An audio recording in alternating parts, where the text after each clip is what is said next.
सच तो ये है कि हमारा देश और हमारा प्रदेश खास करके ये जातीय खांचे में इतना उलझ गया है, इतना फंस गया है कि उससे बाहर निकलना नहीं चाहता है। राजनीति का विश्लेषण, वोटों का विश्लेषण सब कुछ जाति आधार पर किया जाता है।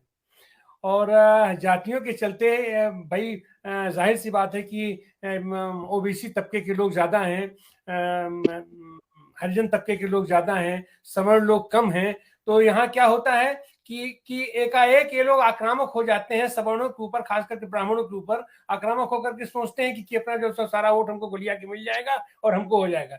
लेकिन ये लोग उसका वैज्ञानिक जो उसके लिए जमीनी स्तर पर काम करना चाहिए, उस काम के लिए कभी कोई प्रयास हुआ ही नहीं। अब जैसे क्या है, जनगणना का मामला है, इतने दिनों से यह चीज उठाई जा रही है, जहां इनकी सरकारें हैं, जहां हमारा ओबीसी मुख्यमंत्री है, जहां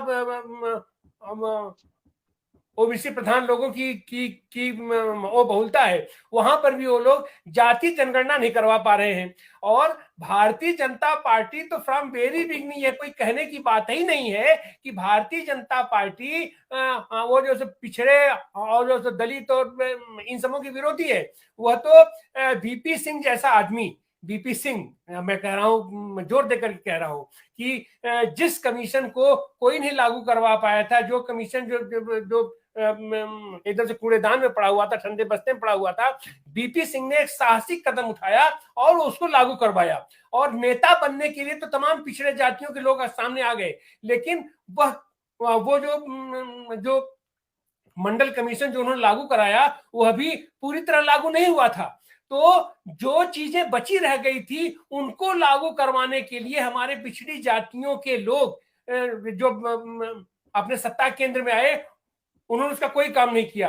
एकमात्र उन्होंने काम किया कि किस तरीके से अपना प्रतिनिधित्व बढ़ाएं। अपना प्रतिनिधित्व बढ़ाने के बाद उन पर नीतिगत तरीके से जो काम होना चाहिए, तो वो काम उन लोगों ने नहीं किया। और उसी का परिणाम यह है कि जो लोग उस मंडल कमीशन के विरोधी थे और मंडल कमीशन के चलते जो पिछड़ी जातियां का वोट एक जगह इकट्ठा न होने पावे, इसके लिए ये लोग बार बार कहते हैं हिंदू हिंदू एक हो, हिंदू एक हो, हिंदू एक हो। तो केवल वोट लेने के लिए तो सबको ये अपना हिंदू कर देते हैं, लेकिन वोट लेने के बाद क्या स्थिति होती है कि वोट लेने के बाद ये अपने एजेंडे पर काम करते हैं। इनका केवल और केवल कमंडलवाद चलता है और इनका जो सांप्रदायिक ध्रुवीकरण चलता है। और उसके चलते वोट लेने के लिए तो इनके यहाँ जो सबको अपने रौनी बांट देते हैं, सारी जातियों के, इतना अपना मौर्य है, इतना कुशवाहा है, इतना यादव है, इतना ये है, अपना करके सबको अपना जगह जगह शोपीस बना करके रख देते हैं कि ये है, ये है, ये है। और उसके चलते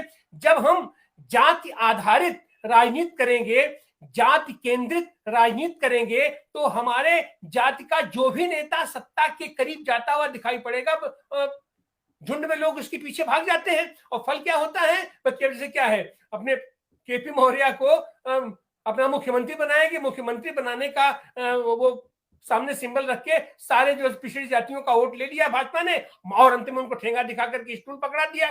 तो वही स्थिति वहां ये है। और इस चीज को ये पिछड़ी जातियों के नेता लोग इस बात को नहीं समझ पा रहे हैं। वहां पर भी होड़ लगी हुई है कि हम कैसे सत्ता में हम भागीदारी करें। सत्ता में भागीदारी करने के उनको वैचारिकी की कोई चिंता नहीं है।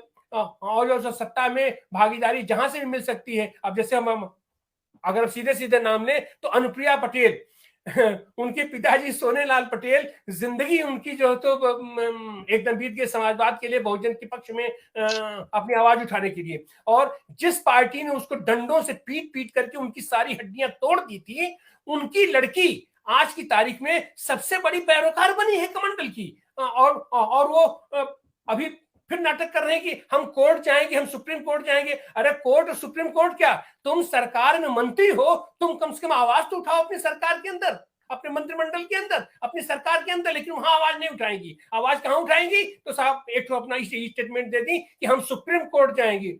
सुप्रीम कोर्ट जाके क्या करोगी? यह सारी चीज राजनीतिक है, राजनीतिक तरीके से इसका हल होना चाहिए। तो पिछड़ी जातियों के आरक्षण के पक्ष में या पिछड़ी जातियों के हित में जितने भी लोग हैं, इस मानसिकता के लोग जो जहां है, जिस सरकार में है, अगर विधायक है तो विधानसभा में, सांसद है तो लोकसभा में, अगर मंत्री है तो अपनी सरकार में उनको आवाज उठानी चाहिए। लेकिन वहां पर तो केवल यह है कि हम किस तरीके से चिपके रह जाएं, एक स्टूल ही हमको मिल जाए लेकिन हम उप मुख्यमंत्री हम कैसे बने रह जाएंगे। तो इस तरीके से तो ये काम नहीं होगा। नीतीश कुमार ने बिहार में जाति जनगणना के लिए जिस तरीके से पहल किया, वहां पर इन्हीं के जातियों के लोग, पिछड़ी जातियों के लोग ही उनका भी टांग खींचने की कोशिश आज की तारीख में कर रहे हैं। जो असली चीज है कि जब तक जाति जनगणना नहीं होगी तब तक इसकी संवैधानिकता पूरी नहीं होगी।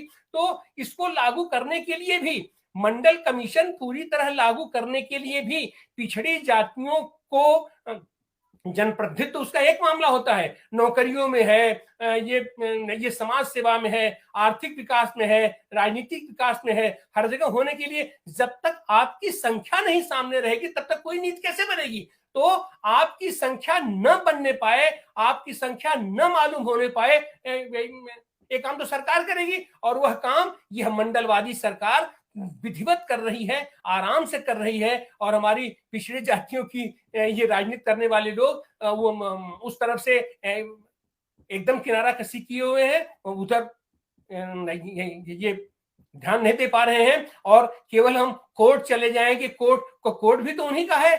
आज की तारीख में कोर्ट क्या है? मंडलवादियों के कब्जे में आपकी कार्यपालिका है, आपकी विधायिका है, आपका पूरा चुनाव आयोग है, और आपकी न्यायपालिका भी लगभग है।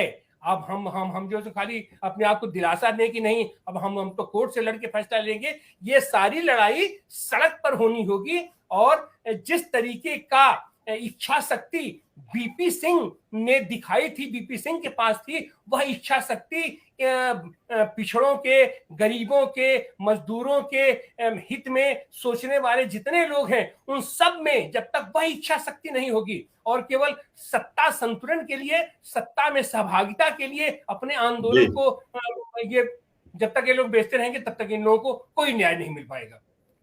आज जरूरत है कि उनको सड़क पर उतर करके इस पर जबरदस्त तरीके से मोबिलाइज करके और ये जितने भी ये मंडल के विरोधी लोग हैं या कमंडलवादी लोग हैं, सीधे सीधे आज की तारीख में देश में दो धाराएं, मंडल है और कमंडल है। तो मंडल के खिलाफ कमंडल वालों के साथ मंडल वाले लोग मिलकर के सत्ता का मजा तो ले सकते हैं, अपना कुछ दिन के लिए अपने पूरे समुदाय का लाभ ये लोग नहीं उठवा पाएंगे, नहीं बनवा पाएंगे। उसके लिए ये आंदोलन जरूरी है, जो उसकी मूलभूत चीजें हैं उस पर काम करना जरूरी है, और हमारी समाजवादी पार्टी भी उसके लिए कमर कस रही है।